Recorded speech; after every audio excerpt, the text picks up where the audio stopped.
नमस्कार साथियों, मैं कुशल आनंद, जिसको आप अक्सर कुशल भैया के नाम से जानते हैं, बहुत गहन चिंतन पे आज बात करेंगे कि क्या रीजनिंग में 50 में से 50 नंबर लाए जा सकते हैं। बिल्कुल लाए जा सकते हैं।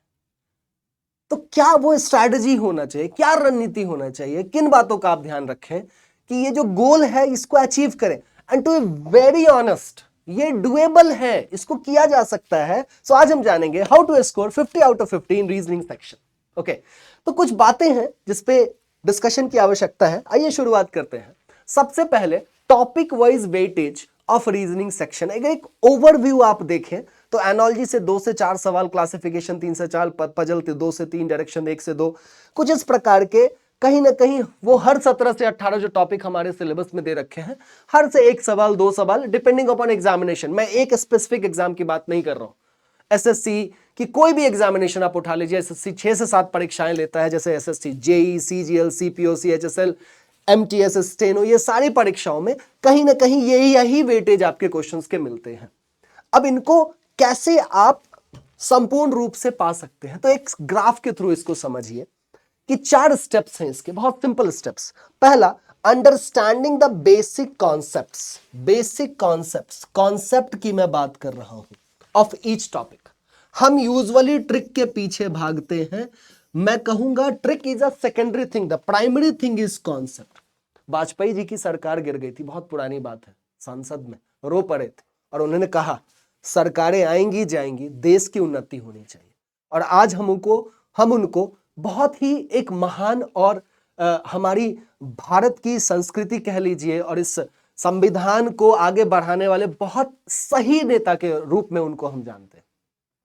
तो उसी प्रकार पढ़ाई के लिए भी चीजें हैं कि ट्रिक्स आएंगी जाएंगी, कॉन्सेप्ट्स बरकरार रहना चाहिए। तो पहला काम आपको कॉन्सेप्ट पे करना है। Step 2, learn and practice trick. Second is trick. Okay, third, improve speed and accuracy. हम शुरुआत में परेशान हो जाते हैं, स्पीड नहीं आ रहा है भैया, स्पीड नहीं आ रहा है। क्लासेस के ये आपके डाउट्स हैं, बट क्या स्पीड के लिए आपके पास कॉन्सेप्ट है? क्या आपके पास ट्रिक्स सीख गए आप?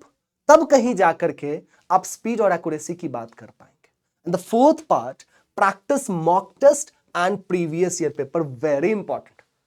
बुखार लगने पे जैसे आज हम डोलो खाते हैं ना, वैसे परीक्षा निकालने के लिए आपको मॉक टेस्ट देना होगा। कोई और उपाय नहीं है। ये एंटीबायोटिक, पैरासिटामोल, इसको आप जो कह सकते हैं कीजिए। ओके, सो ये 4 स्टेप्स हैं।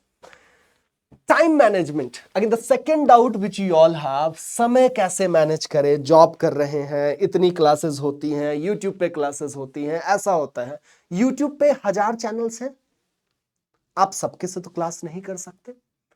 हर समय एक ना एक लेक्चर होता ही रहेगा किसी ना किसी चैनल पे।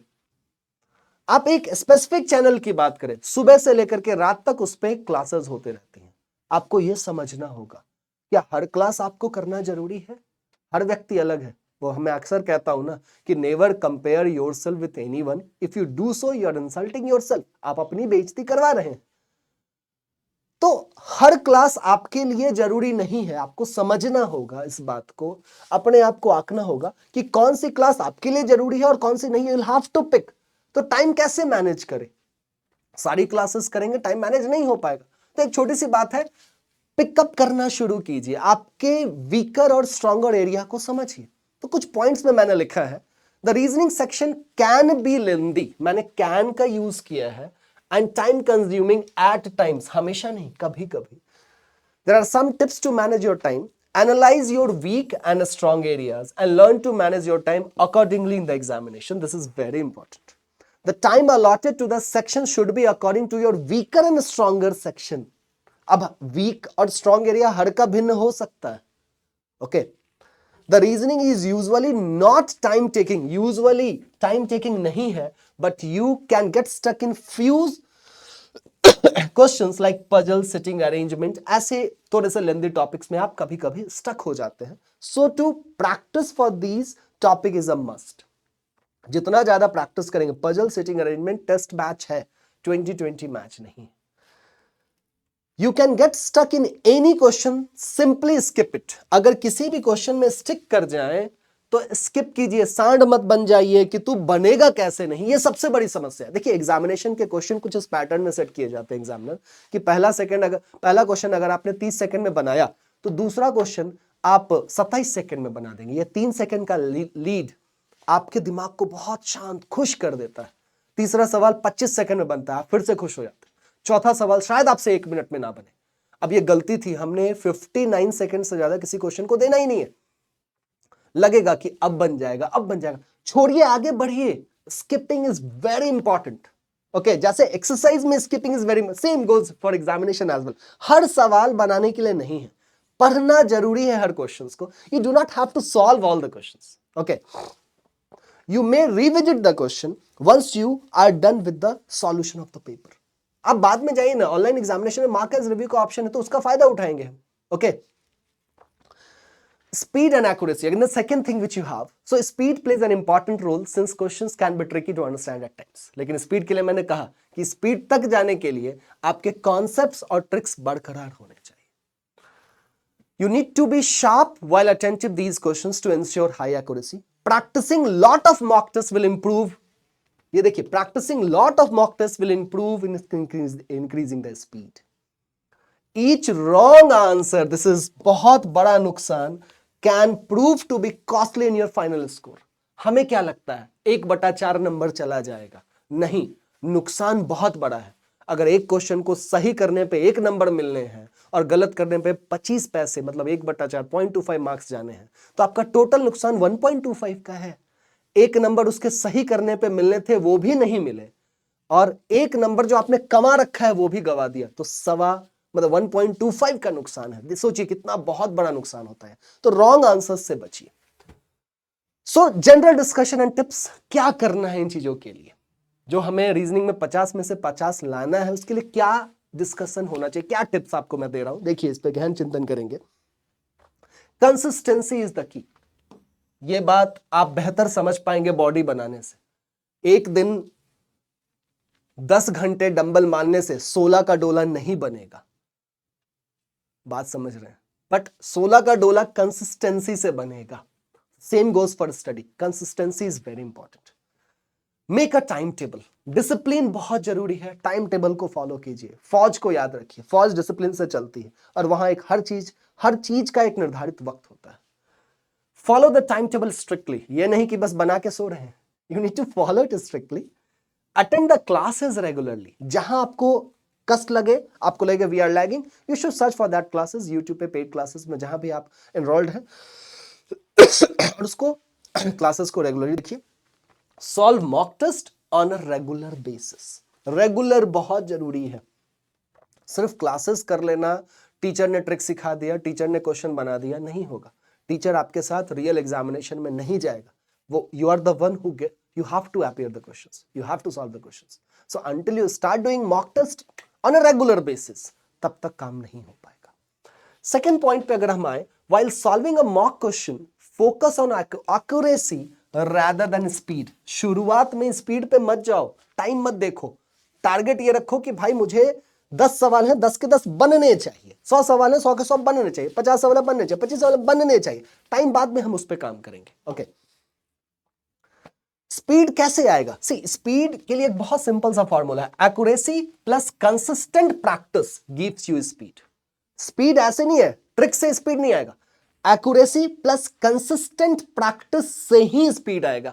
तो आप डायरेक्टली इसको ढूंढ रहे होते हैं, आप इन दो पे विचार नहीं कर रहे होते हो, तो इस पे विचार करना होगा आपको, ये भाव लाने होंगे आपको। सेकंड, टॉपिक वाइज वेटेज क्या है एग्जामिनेशंस का? तो अगर आप कुछ, मैंने 5 वर्षों का लिया है, तो एनोलॉजी से word, letter, number, word pair, letter pair, number pair and relation, कुछ इस प्रकार से क्वेश्चन आए हैं, आप इसको एनालाइज कीजिएगा। Arithmetical reasoning, arrangement, dictionary and logical, then you have blood relation, coding, decoding, classification, clock calendar, कुछ इस प्रकार के एक वेटेज आपको देखने को मिले अभी विगत 5 वर्षों में। ठीक है, coding, decoding, counting, figure, triangles और ये सारी चीजों से, मतलब हर टॉपिक से शिफ्ट्स में एग्जामिनेशंस होते हैं, कहीं 1 है, कहीं 2 है, कहीं नहीं है, कहीं 3 है। ठीक है, अभी के वक्त मैथमेटिकल ऑपरेटर से क्वेश्चन आपको देखने को मिल रहे हैं बहुत सारे। आप देखिए, ये हर ब्यौरा, हर टॉपिक जो सिलेबस में है, मैंने उसका एक बहुत अच्छा ब्यौरा आपको दिया है, इससे आप एनालाइज कर पाएंगे। ये आपके बुक्स में भी होता है, जो previous year chapter wise question bank आप कर रहे हैं, वहां पे भी ये चीजें लिखी होती हैं। अब इन पे काम कैसे करना है आपको, इन पे काम कैसे करना है? सो स्ट्रैटेजी की अगर हम बात करें, so priority wise sequence of covering reasoning topics, ये लास्ट टाइम में आप क्या प्रायोरिटी देंगे, महत्व किसको ज्यादा देंगे। सो पहली प्रायोरिटी नॉन वर्बल को दीजिए, फिगर बेस्ड क्वेश्चंस, यहां पे कलम चलाने की आवश्यकता नहीं है, और 8 से 10 सवाल आपको विभिन्न परीक्षाओं में दिखते हैं। Number alpha numeric series, logical syllogism, reasoning and direction and ranking, इनमें बहुत ज्यादा प्रैक्टिस की आवश्यकता नहीं है, एक बार क्लास कर लेने से ये सारे टॉपिक्स आप बहुत इजीली कर लेंगे। ओके, सेकंड सेट पे अगर हम आए, set 2 analogy, word arrangement, odd man out and coding decoding, यहां पे प्रैक्टिस की आवश्यकता है, ये सिर्फ एक क्लास से नहीं होगा, और यहां से आपको 8 से 9 सवाल दिखते हैं, again holds a very good importance.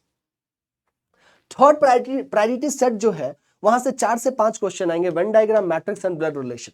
ठीक है, तो ये क्या है, एक जनरलाइज, अभी आप कहोगे फिर भैया आपने कंफ्यूज कर दिया, हर व्यक्ति अलग है, ये कैसे सेट हो सकता है, बट ये मैंने इन जनरल बातें की हैं। भूख लगने पे हर व्यक्ति को खाना ही खाना है, कोई नहीं कहेगा कि मैं लैपटॉप खा के अपना भूख मिटा लूंगा। So I am just talking in a general way, जो मेरा 10 साल का एक्सपीरियंस है, मैं एक किताब का लेखक हूं, इन बातों से जो मैं एक्सपीरियंस इकट्ठा करके मैं आपसे डिस्कस कर रहा हूं कि ये एक जनरलाइज बातें हैं, 90 से 95% बच्चों पे ये काम करेगा। सो इस प्रायोरिटी को आप फॉलो करें।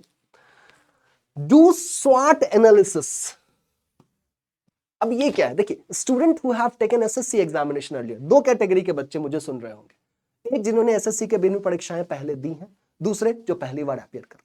तो जिन्होंने पहले दिए हैं वो अपने स्ट्रेंथ वीकनेस स्वॉट एनालिसिस करें, ये बहुत जरूरी है। हम अपने स्ट्रेंथ और वीकनेस को ही नहीं जानते हैं, और जो सबसे बड़ी समस्या है। Second, solve topic wise MCQs. जैसे लेट सपोज आपने किसी दिन कैलेंडर की क्लास की, तो कैलेंडर के पूछे गए सारे प्रश्न आपको सॉल्व करने हैं। उसके लिए आप कोई भी मार्केट में chapter wise previous year question bank available है, प्रीवियस ईयर क्वेश्चन बैंक आप सभी के पास है, बट चैप्टर वाइज होने से फायदा यह है कि कैलेंडर किया तो कैलेंडर के सारे वो 50-100 सवाल जो आज तक पूछे गए वो आपको सब मिलेंगे। सो टॉपिक वाइज सॉल्व करना शुरू कीजिए, solve previous year questions and mock test, again very important. Okay, next point पे अगर हम बात करें, student who appeared for SSC for the first time, जो लोग appear पहली बार कर रहे हैं, उन लोगों के लिए कुछ टिप्स एंड ट्रिक्स क्या है।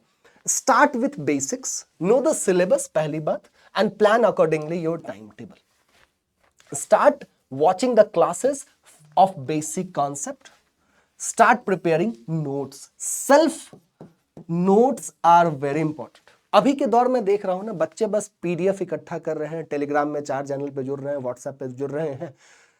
जैसे आजकल एक सर्वे रिपोर्ट आई थी, पहले हम अपने घर में पुराने कूलर, जूते, चप्पल ये सब रखते थे, वो दौर चला गया। अब हम अपने घर में इलेक्ट्रॉनिक वेस्ट रख रहे हैं, पुराने mobile phone, SIM card, ATM cards, पुराने टीवी, ये सारी चीजें। और वो वक्त धीरे धीरे अब आ रहा है, स्टूडेंट्स लेके आ रहे हैं कि हम सॉफ्ट कॉपीज पीडीएफ के फॉर्म में, फाइल्स के फॉर्म में, पीपीटीज के फॉर्म में अपने कंप्यूटर, मोबाइल में स्टोर कर रहे हैं। सेल्फ मेड नोट्स ही फायदा करेगा। पीडीएफ नोट्स जो सर्कुलेट हो रही हैं आपको कहीं ना कहीं असमंजस में डालेंगे। अब आप बड़गलाए, वो हर व्यक्ति के लिए नहीं। सेल्फ मेड क्या है, हर व्यक्ति अलग है, किसी का कोई पार्ट वीक है, किसी का कोई स्ट्रांग है। तो अपने नोट्स पे ध्यान दीजिए, और नोट्स में वो बातें होनी चाहिए जो आपको नहीं आती है। क्लास में आप पढ़ रहे हो, जो क्वेश्चन बन गया वो आपकी समस्या नहीं है, जो नहीं बना that should be in the notes. जो बात आप एक बार में सीख गए वो समस्या नहीं है, जो नहीं हुआ उसको वहां लिखना है, so that when you revise आप उस चीजों पे विचार करें। Okay, solve topic wise question, solve topic wise question every day once the basic concept is clear. मतलब एक मॉक फॉर रीजनिंग इज रामबान, उतने में रीजनिंग में 50 में से 50 आएगा। आप एक मॉक देना शुरू करें बस, ठीक है। जैसे ही बेसिक कॉन्सेप्ट क्लियर हो जाए आप मॉक पे स्विच कर दें। और डेली, रीजनिंग एक ऐसा सब्जेक्ट है, अगर आप 10 मिनट का वक्त है ना, आप 10 क्वेश्चन कर पा रहे हैं, आप 10 क्वेश्चन करें, लेकिन रीजनिंग के लिए डेली करें। एक दिन का रीजनिंग से ब्रेक आपको 2 दिन पीछे लेके जाएगा, फैक्ट है। तो सर्दी, जुकाम, बुखार बचपन से होता आ रहा है, कोई नई बात नहीं है, उसमें भी आप 10 क्वेश्चन कर सकते हैं। Then again, start giving mock tests to analyze your accuracy, speed and consistency, जो कि 3 पिलर्स हैं आपके सिलेक्शन के लिए। Okay, so this was the discussion कि किस प्रकार से आप फुल मार्क्स रीजनिंग में स्कोर कर सकते हैं। आई होप कुछ क्लैरिटी आई होगी। अगर कोई भी बात पे आप स्टक हैं, फील फ्री, देखिए आप भैया कहते हो मुझे, so feel free in the comment section मुझे बताएं कि किन किन बातों पे और विचार करना चाहिए और आप कैसे और वीडियोस चाहते हैं, मैं आपके लिए निश्चित रूप से वैसे वीडियोस बनाऊंगा। मेरी ओर से बहुत सारी शुभकामनाएं, all the very best, stay blessed, over and out.